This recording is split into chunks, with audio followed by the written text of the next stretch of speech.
Halo, selamat pagi Sobat Sehat semuanya. Jumpa lagi kita di Prognosa, program ngobrol santai bersama Rumah Sakit Panti Waluyo.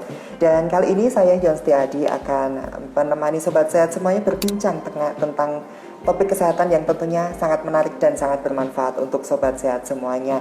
Baik, sebelumnya saya mewakili Sivitas Rumah Sakit Panti Waluyo Surakarta mengucapkan selamat memasuki bulan Ramadan dan selamat menjalankan ibadah puasa bagi Sobat Sehat sekalian yang menjalankan ibadah puasa. Dan saat pagi hari ini tentunya kita ada sangkut pautnya nih dengan bulan-bulan puasa nih. Topik yang akan kita bahas di pagi hari ini adalah menjaga gula darah tetap stabil di bulan puasa. Baik, ini adalah salah satu topik yang cukup penting untuk Sobat Sehat yang mungkin punya keluarga atau bahkan Sobat Sehat sendiri yang mengalami penyakit diabetes ini. Ini cukup menarik untuk disimak dan jangan lupa untuk menuliskan kolom komentar yang ada di bawah ini jika Sobat Sehat semuanya memiliki pertanyaan-pertanyaan tentang diabetes di bulan puasa ini. Gimana sih cara mengatur pola makan? Apakah sama dengan kebiasaan sehari-hari atau konsumsi obatnya bagaimana? Mari tanya di kolom di bawah ini. Saya dan dokter akan menjawabnya secara langsung di live Instagram ini. Baik, kami juga masih mengingatkan Sobat Sehat semuanya untuk bisa mengunjungi kami di IGTV di @rspantiwaluyo_Surakarta dan di channel YouTube kami di @rspantiwaluyo. Baik, saat ini sudah hadir bersama saya Dr. Pinky Lukito, MSc, SPPD. Selamat pagi dokter. Selamat pagi. Gimana kabarnya dok? Sehat. Sehat, puji Tuhan. Kita berharap juga sobat saya juga merasakan hal yang sama ya, sehat dan tetap antusias. Walaupun saat ini kita sobat sehat semuanya menjalankan ibadah puasa. Baik, kita mulai saja ya dok ya tentang menjaga pola makan atau menjaga kadar gula darah tetap stabil di bulan puasa ini dok. Sebenarnya semua pasien diabetes itu diperbolehkan puasa atau tidak dok? Oke, beberapa dari kita memang ada yang terkena penyakit gula atau diabetes mellitus. Sebenarnya pada prinsipnya semua pasien diabetes mellitus diperbolehkan untuk melaksanakan ibadah puasa, karena itu kan salah satu dari ajaran agama juga. Dan kemudian sebenarnya untuk dilakukan pun manfaatnya juga sebenarnya banyak untuk penderita diabetes mellitus. Tapi memang tidak semua pasien yang diperbolehkan secara medis untuk melaksanakan ibadah puasanya. Yang harus diperhatikan awal, yang harus dijaga betul adalah pertama, gula darahnya harus stabil dulu. Gula darahnya harus paling tidak di bawah 250 dulu kalau bisa. Kalau misalnya dan kondisinya tidak ada kondisi-kondisi lain yang memperberat. Oke, jadi selama bulan puasa ini sebenarnya semua orang boleh ya dok ya melakukan, tapi dengan catatan gitu. Dengan alangkah baiknya sebelum melakukan puasa konsultasi dulu ya dok ya dengan konsultasi dokter. Dulu karena memang ada beberapa kondisi yang tadi saya bilang memperberat itu tidak boleh. Misalnya pasiennya sudah tua, lansia, kemudian pasiennya itu tinggal sendiri, itu dianjurkan jangan, karena nanti kalau ada efek samping akibat puasanya atau akibat gulanya nanti tidak bisa terpantau. Kemudian misalnya pasien itu pernah di bulan puasa yang kemarin ada 2 kali episode gulanya ngedrop alias hipoglikemi, itu juga tidak boleh karena berarti gula darahnya itu belum stabil. Atau pada pasien yang mudah terjadi gula darahnya tinggi, jadi misalnya karena makannya juga tidak bisa mengontrol, obat-obatannya juga tidak patuh, kemudian fluktuasi gula darahnya terlalu jauh rentangnya, itu juga tidak boleh. Ada juga wanita hamil yang memerlukan insulin. Itu juga ada kan beberapa orang waktu hamil terkena diabetes gestasional namanya misalnya, atau memang sudah ada diabetes mellitusnya sebelum dia hamil dan memerlukan terapi suntikan insulin. Itu juga tidak dianjurkan karena juga nanti akan memberi efek ke bayinya, juga untuk pasien itu sendiri karena pasti akan memperberat secara metaboliknya apalagi dia dalam kondisi hamil. Atau anak-anak kondisi kurang dari 12 tahun yang terkena diabetes mellitus, itu juga tidak disarankan. Ada beberapa kondisi itu yang memang disarankan untuk tidak dilakukan ibadah puasa dulu. Oke, itu tadi sobat sehat semuanya kriteria yang mungkin tidak disarankan. Sebenarnya karena kita berbicara soal puasa nih ya dok ya, karena bagi sobat sehat semua teman-teman kita yang beragama muslim ini kan karena menjalankan ibadah dan diwajibkan. Jadi ini wajib dikonsultasikan dulu jika punya saudara atau orang tua yang mengidap diabetes ini untuk lebih aman begitu ya dok ya, untuk lebih aman dalam menjalankan ibadah puasa. Lebih baik dikonsultasikan terlebih dahulu untuk dokternya gimana sih caranya nanti selama 1 bulan itu biar lebih aman. Jadi untuk sobat sehat semuanya yang memiliki pertanyaan nih tentang diabetes ini, mumpung ada dokter Pinky nih, silahkan tulis di kolom komentar di bawah ini. Dokter Pinky akan siap menjawab semua pertanyaan. Baik dokter, kan kalau misalnya di orang-orang yang punya penyakit diabetes ini tentunya makanannya harus terkontrol ya dok ya. Nah, sedangkan di masa puasa ini kan harus menahan lapar dan haus selama beberapa jam gitu. Ini gimana dok cara mengatur pola konsumsi makanan ini dok? Oke, kalau untuk pola makannya sebenarnya tidak berbeda dengan dengan orang lain yang non diabetes mellitus jika berpuasa. Jadi lebih baik untuk sahur tetap harus sahur, tidak boleh tidak sahur. Obat tetap dimakan, tetapi sahurnya didekatkan di waktu imsak. Jadi didekatkan di waktu terakhir batas untuk sahur. Kemudian begitu juga halnya dengan buka puasa. Kalau bisa segera setelah buka ya harus langsung berbuka. Jangan kemudian pernah ada beberapa pasien saya sampai gulanya juga akhirnya ngedrop karena nunggu makannya setelah tarawih. Jadi terlalu lama. Kemudian untuk porsi makannya ada beberapa panduan sebenarnya. Kalau kita berbuka itu biasanya yang dimakan adalah 50% dari kebutuhan harian orang tersebut. Kalau untuk sahur itu sekitar 40% dari biasanya kita makan. Kemudian kalau yang sisa 10%-nya biasanya nanti dimakan bisa di setelah tarawih. Jadi mungkin ada snack, mungkin ada apa, itu bisa di setelah tarawih kita masih mau pengen makan, itu masih diperbolehkan sebenarnya. Dan untuk komposisinya sendiri secara komposisi karbohidrat, protein tidak berbeda dengan komposisi pasien gula biasanya. Tetapi memang harus diperhatikan, kadang-kadang kalau orang berpuasa itu terus tiba-tiba dalam tanda kutip kayak lapar mata, apa-apa tuh pengen dimakan.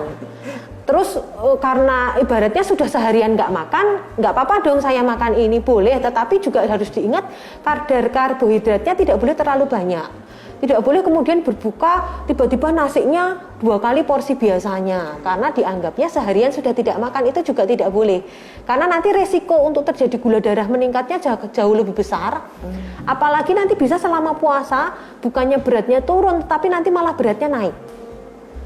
Padahal sebenarnya harusnya puasa kan tetap kondisinya 24 jam itu jumlah kalorinya kalau dibilang harusnya sama dengan yang sebelumnya, cuman jamnya makan aja diubah. Tapi kalau misalnya kemudian makannya jadi banyak, tidak menutup kemungkinan nanti di akhir bulan puasa malah beratnya malah naik karena banyak camilan manis, es, karbonya banyak, begitu. Oke, berbicara soal camilan manis nih dok, kan kalau biasanya di bulan puasa ini dok berbukalah dengan yang manis lah ya. Ini sama nggak dok dengan penderita diabetes dok? Berbuka dengan yang manis boleh. Misalnya yang banyak ditanyakan ke saya itu, dok boleh nggak saya makan kurma? Boleh, tetapi jumlahnya juga tidak boleh banyak. Tidak boleh kemudian makan misalnya langsung sekali makan 10. Makan dulu, karena kurma itu bagaimanapun manis. Boleh, tetapi misalnya makan 2 biji dulu, kemudian nanti dilanjutkan dengan makan besar. Kalau misalnya mau ditambah es, ya gulanya jangan terlalu banyak. Misalnya kalau dia mau enak dan manis sekali itu 3 sendok, ya jangan pakai 3 sendok gulanya. Pakai saja 1 sendok atau diganti dengan gula-gula jagung misalnya yang kalorinya cenderung lebih sedikit. Oke, boleh dengan yang manis tapi diperhatikan jumlah kalori yang masuk gitu. Biasanya kan ada cola nih dok, ada es buah dok, aduh berasa ini semuanya pengen dimakan pasti karena sudah lapar. Oke, perlu diperhatikan ya sobat sehat semuanya. Boleh kalau makan makanan yang disediakan di rumah, tapi tetap hati-hati, tetap jaga diri agar diabetesnya juga tidak, angka ini juga tidak naik begitu ya dok. Kalau pola konsumsi obatnya ini dok, gimana cara mengaturnya dok? Oke, kalau untuk pola konsumsi obat, sebenarnya kalau saya ngomong di sini terlalu general. Padahal sebenarnya pengobatan obat yang oral maupun yang insulin untuk pasien diabetes itu sebenarnya sangat individual karena harus disesuaikan dengan kondisi medis pasien, kondisi sosialnya pasien, kemampuan pasien untuk minum obat atau menyuntik sendiri itu juga harus diperhatikan.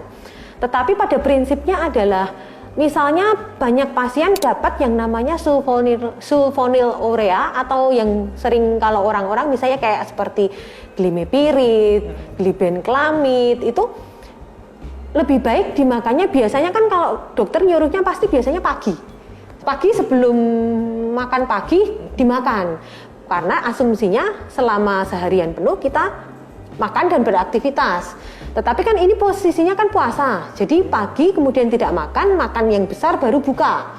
Jadi lebih baik seperti glimepirid itu diminumnya nanti di switch dibuka, diminum aja nanti diminum kemudian langsung makan tidak masalah. Tetapi untuk misalnya kayak beberapa yang sering dapat juga seperti metformin. Kalau untuk metformin cenderung untuk risiko ngedropnya itu sebenarnya kecil. Makanya kalau misalnya mau dimakan di sahur pun tidak masalah sebenarnya. Tetapi kalau seperti glimepirid, glibenclamid itu lebih baik dimakannya di buka. Kalau untuk insulin lebih individual lagi karena harus dengan penyesuaian dosis. Alangkah lebih baiknya kalau untuk insulin cara penyuntikannya, waktunya kapan dan apakah perlu dikurangi dosisnya itu harus jenengan konsultasikan dulu ke dokter yang biasa jenengan datangi karena mungkin sekali itu butuh penyesuaian dosis agar tidak ngedrop. Karena kalau nanti sudah ngedrop ya berisiko karena memang pasien gula dengan adanya ibadah puasa ini kan terus terang mengurangi makan, risikonya juga tetap ada untuk ngedropnya. Oke, itu tadi sebenarnya kalau masalah obat itu sebenarnya masalah krusial ya dok ya. Setiap individu punya kebiasaan yang harus dikonsumsi beda-beda setiap pasien kan, dan itu harus diukur oleh dokter gitu ya. Ini salah satu catatan yang sangat penting ya dok ya untuk sobat sehat, untuk menjalankan ibadah puasa ini alangkah lebih baiknya datang dulu ke dokter gitu dok ya, agar bisa disesuaikan dengan tingkat gula darahnya dan obat-obat yang bisa disesuaikan selama bulan puasa ini. Mari sobat sehat bisa berkunjung ke Rumah Sakit Panti Waluyo yang sudah ini sering kontrol dengan dokter Pinky ini. Kita standby terus ya dok ya, selama bulan puasa tidak ada cutinya. Bisa konsultasi dengan dokter Pinky, bisa datang ke Rumah Sakit Panti Waluyo karena Panti Waluyo ini aman. Kita semua tenaga medis dan semua karyawan sudah melakukan protokol kesehatan yang ketat. Dan kalau misalnya sobat sehat semuanya enggan datang untuk ke rumah sakit, kita juga ada layanan telemedicine gitu ya dok ya. Bisa konsultasi melalui WhatsApp, di video call begitu. Nanti untuk sobat sehat yang pengen tahu lebih banyak tentang telemedicine ini bisa menghubungi kami di 0271712077 atau di melalui WhatsApp kami di 08156717007076. Nanti kalau masih bingung bisa DM ke Instagram ini. Baik dokter, itu tadi soal makanan dan obat-obatan yang harus diperhatikan oleh penyakit diabetes gitu. Ini soal kita pertanyaan selanjutnya dok, aktivitas-aktivitas apa saja dok yang sebenarnya misalkan olahraga dok, boleh nggak sih pasien-pasien diabetes ini berolahraga di selama puasa ini? Oke. Pasien diabetes mellitus yang menjalankan puasa boleh berolahraga, tetapi juga ada kriterianya. Kriterianya dalam arti diusahakan yang berolahraga itu orang yang gula darahnya stabil. Jangan kondisinya sering ngedrop, kemudian atau gulanya naik terus sekitar 400-an, jangan berolahraga. Tetapi kalau memang mau berolahraga, diusahakan gula kurang dari 250. Kemudian perhatikan jenis olahraganya. Jangan berolahraga dengan olahraga yang berat. Misalnya tiba-tiba bersepeda, tetapi bersepedanya pada waktu puasa ini sampai 40 kilo, sampai 30 kilo, terlalu berat. Kalau memang kita tidak bisa memungkiri ada beberapa pasien yang memang hobinya olahraganya yang intensitas berat, misalnya futsal atau apa begitu. Boleh dilakukan, tetapi yang disarankan adalah selain gula darahnya baik, dilakukan setelah tarawih. Ya kadang ada yang, wah tapi malam-malam ya dok ya, karena kalau tidak risiko hipoglikeminya akan besar. Dan harus diperhatikan juga kalau mau berolahraga berat di saat durasi siang-siang sewaktu berpuasa, mungkin makan paginya harus diatur dan dosis obatnya mungkin perlu dikurangi. Karena jika aktivitasnya terlalu berat, risikonya bisa gulanya ngedrop. Nah makanya juga pasien harus tahu nih ciri-ciri gulanya ngedrop apa sih. Itu kadang-kadang beberapa pasien juga belum tahu. Kalau pasien saya di poli itu kadang ngeluhnya begini, tiba-tiba saya kok lemes, cepet lapar, tiba-tiba sangat amat haus, kemudian keringat dingin yang paling sering, berdebar-debar, kayak mau pingsan, bahkan ada yang sudah sampai pingsan kalau gulanya di bawah 50. Itu adalah gejala-gejala gulanya itu ngedrop. Nah kalau sudah begitu harus segera ditangani, tidak boleh ditunda-tunda karena risiko hipoglikemi itu juga fatal. Lebih baik memang orang dengan diabetes yang menjalankan puasa, lebih baik harusnya punya alat untuk cek gula sendiri di rumah. Kenapa? Karena sewaktu-waktu dia merasa di tubuhnya itu ada yang tidak enak, istilahnya tidak pas, kok tidak seperti biasanya, dia harus segera mengecek untuk memastikan itu bukan dari gulanya. Kalau sudah dicek dan misalnya kadarnya aman, kan berarti aman untuk gulanya maksud saya. Tetapi kalau misalnya itu ngedrop atau tinggi, ya harus segera mencari pertolongan. Misalnya kalau ngedrop ya harus segera misalnya minum manis dulu. Kalau misalnya ternyata dengan minum manis gejalanya belum membaik, ya mungkin harus ke rumah sakit karena mungkin harus disuntikkan gula. Begitu. Oke, itu tadi salah satu mengantisipasi ya dok ya, agar puasa untuk sobat sehat tetap lancar, tetap stabil begitu.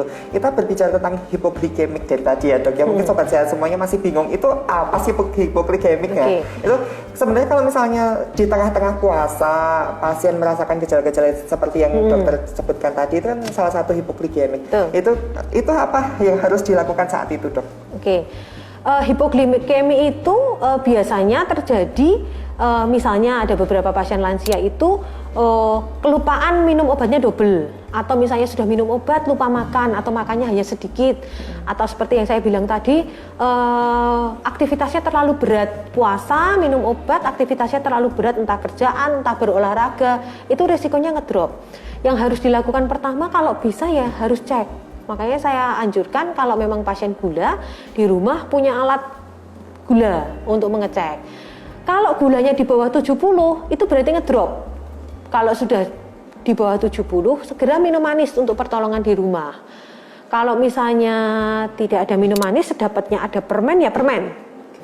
Kemudian kalau nggak ada ya makan.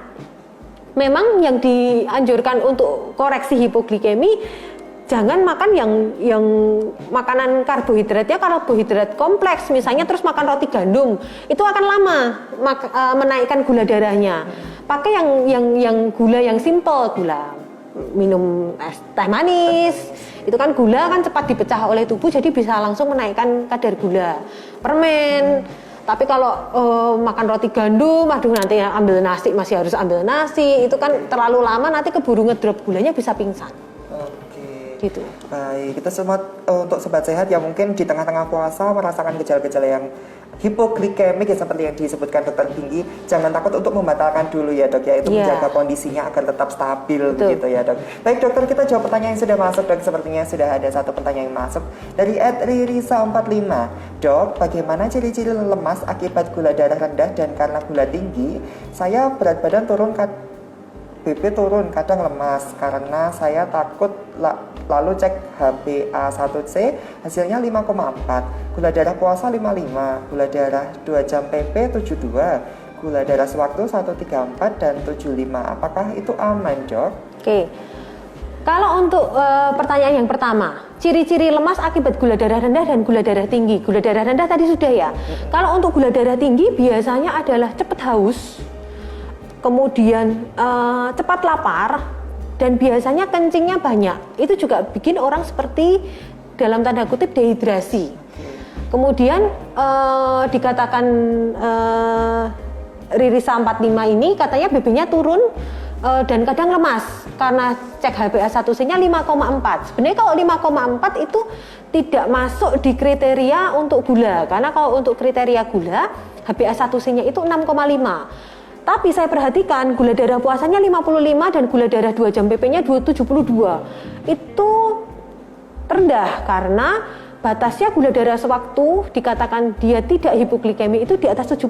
Ini puasa saja 55. Jadi ngedrop memang. Saya kurang paham apakah misalnya makannya sedikit atau ternyata asupannya itu karbohidratnya porsinya kurang misalnya, atau memang makannya sebenarnya sudah bagus tetapi aktivitasnya berat, misalnya banyak kerja di lapangan, kemudian banyak aktivitas fisiknya dibandingkan, kan berbeda orang yang bekerja di meja seperti office atau orang bekerja di lapangan, itu pasti jumlah kalori yang akan dibuang akan berbeda. Mungkin yang harus diperbaiki pertama itu sebenarnya mungkin makannya, cuman apakah itu aman? Ya jelas tidak aman, karena kalau gula darah ngedrop terus ya pasti efeknya lemas, bisa sampai ke pingsan tadi itu. Kalau pingsan bisa terbentur, bisa ada efek yang lainnya. Jadi tetap harus diatasi, itu tidak bisa kalau tidak diatasi dengan gula darah yang ngedrop gitu. Kalau misalnya ini pasien terus mau puasa, harus dievaluasi lagi, karena tidak puasa saja gulanya segitu, apalagi nanti kalau puasa tambah ngedrop lagi nanti.